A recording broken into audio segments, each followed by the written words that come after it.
Guys, what is going on? Red Match here, and welcome back to an episode of Cars and Castles, Cars.tv commentary. Hopefully I didn't just mess that up. I think I did. But anyway, of course, no surprise on what this series does by now. We're going to go straight into some TV matches, see what happens, see what goes down.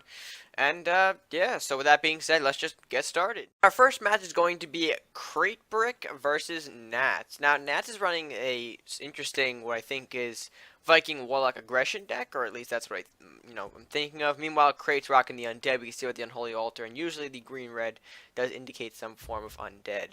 So Nats, knowing that, pushes up 2 Hassan City Guards towards the center, of course, hoping to maybe counteract or get some early damage off on Crate. But Crate responds with a Hassan City Guard of his own, plus a zombie from the Unholy Altar. Nats draws that defective Flame Cannon. He won't use it, though.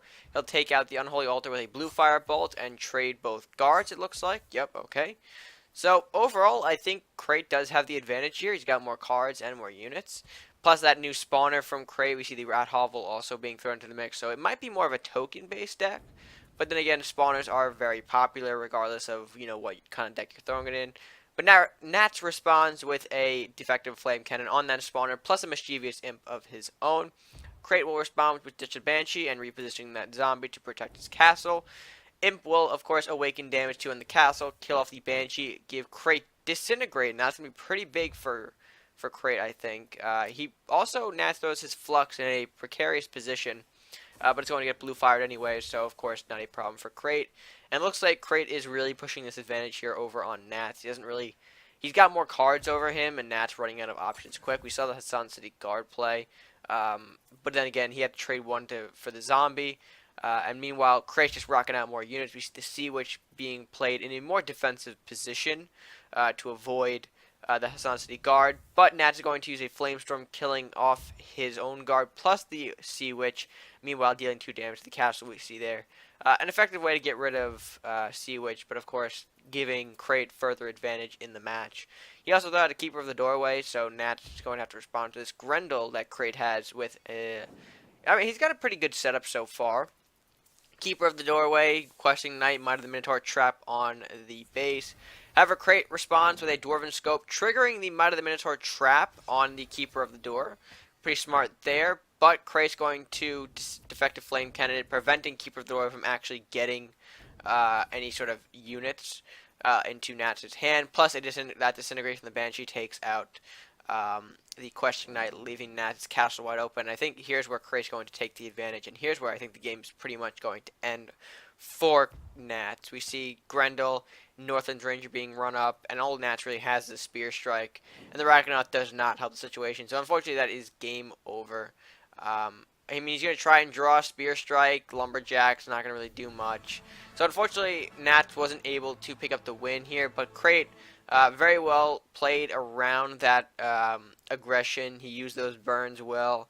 Even though his spawners got countered, he was still able to capitalize due to Nat's disadvantaged hand, and that's really what's important for an aggro deck, keeping that hand full of resources, or else you're going to burn out pretty quickly.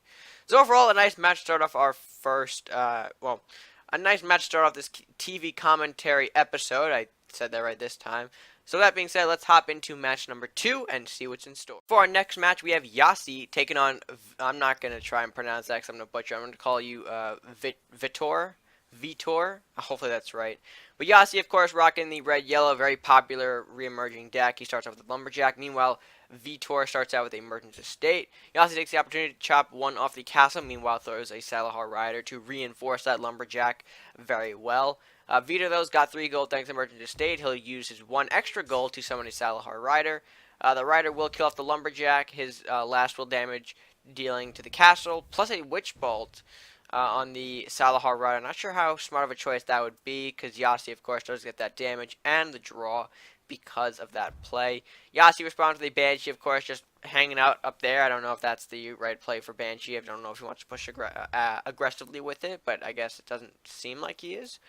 And Vita responds with an Army of the Damned. Interesting play, but he can support that, seeing as how you get the Merchant's Estate. But Yasi responds with Atari's Files plus Salahar Rider to give him some more defense. I think he wants to draw Vitor in.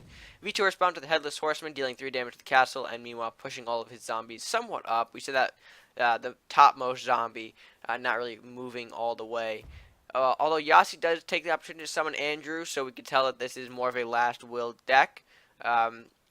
But Vitor, of course, summons the Necromancer to break his zombies to 3-3 and move a bunch of units looking to intercept the Andrew. Meanwhile, um, blocking off Last Will from the other guys, the Last Will of Banshee and Salahar Rider. Unfortunately, Yasi can't capitalize on his Last Will units. We saw that bolt to Necromancer. Meanwhile, a mugging to Andrew, and meanwhile another vampire, or not another, but a vampire moving in. Overall, it looks like Yasi is taking some, okay, combustion. That might change things up. We see Banshee taking on one of those zombies.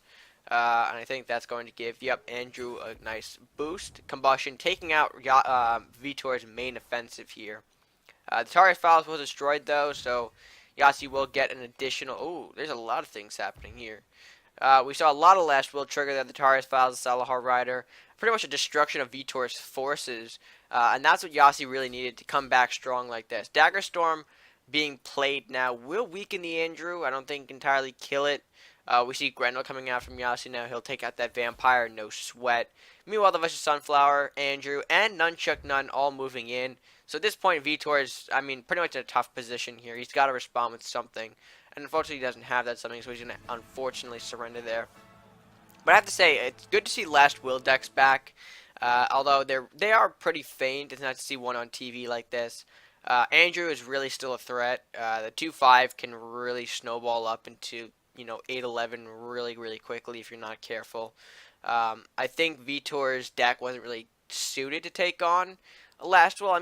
Granted, I think if he pulled the right burn cards, he could have taken out some other units beforehand and thereby mitigating Andrew's buffs, but he had no way of telling that, Andrew was in Yasi's hand, thanks to the fact that Banshee and Salahar Rider are such common cards that you see in decks nowadays. So, the Tari's Files plus the Last Will of Banshee and Salahar Rider could have tipped him off, but still we're never quite sure what the player is thinking, unless you are actually the player. But regardless, moving on into our final match of the TV commentary episode, let's see what we got. Our final one is going to be Oderus. I'm going to call him Odd. Hopefully, if that doesn't offend him, I don't know. Versus Tekoda, we see now the red-blue going up against the red-yellow. Odd starts out with a Lumberjack, meanwhile Tekoda with a Salahar Rider. We see Odd, I'm trying to pronounce his name, but I guess I'm not doing it. Odd's going to throw out a Unholy Altar, and meanwhile trade the Lumberjack for the Salahar. Tekoda takes the open field advantage then to summon a Hassan City Guard. Excuse me. Hassan City Guard coming from Odd as well. Plus the Unholy Altar Lumberjack. Unholy Altar Zombie, excuse me.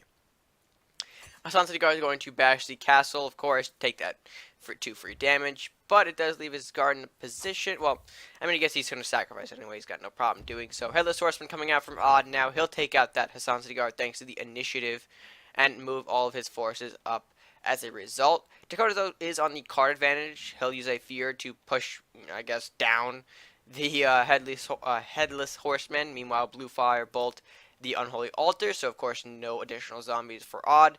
Odd, though, will reinforce all of his current units out with an armory. Of course, you see 3-3 zombies, 4-2 Headless, 3-2 Hassan City Guard. But Tekoda's not able to make a turn 5 move, and that's going to be big for Odd, pushing up more forces. We see 7 damage, hopefully.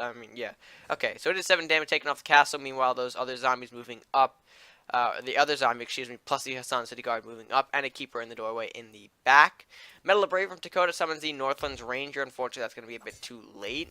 I guess Odd only really has Mordox in his hand, I guess.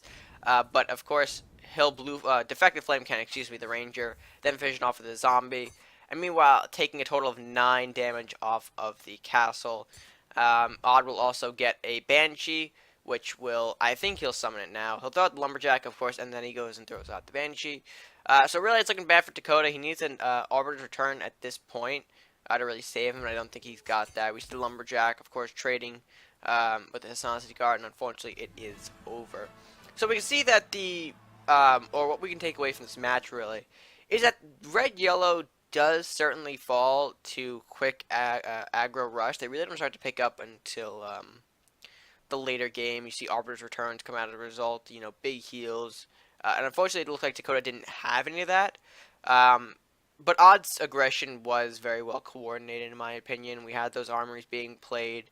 The zombies all being buffed as a result. Of course, buff units in general. The stat lines, like I keep saying, much closer now thanks to the Enchanted Grove expansion. And that results in, you know, those 1/1 buffs being more of, you know, just a merely like a winning factor, almost I want to say, just because of how close they are. It could really mean the difference between a win and a loss. But overall, a good showing from our two competitors nonetheless, and I think that's a great place to close off on for this episode of Cards TV Commentary. And with that being said, guys, if you guys did enjoy this episode of TV Commentary, be sure to show that by leaving a like on the video, sharing with your friends, and of course commenting down below your favorite match on this episode. And be sure to, if you haven't done so, hit that subscribe button. Help show your support, help us grow the channel, all by clicking the subscribe button at no additional cost to you. And you're going to want to hit that subscribe button. Of course, we are going to finally rank up some of these decks that I have for the May season. So it's going to be fun. You're not going to want to miss this. So with that being said, again, hit that subscribe button if you haven't done so already. But until next time, guys, that's all from me. So stay gaming.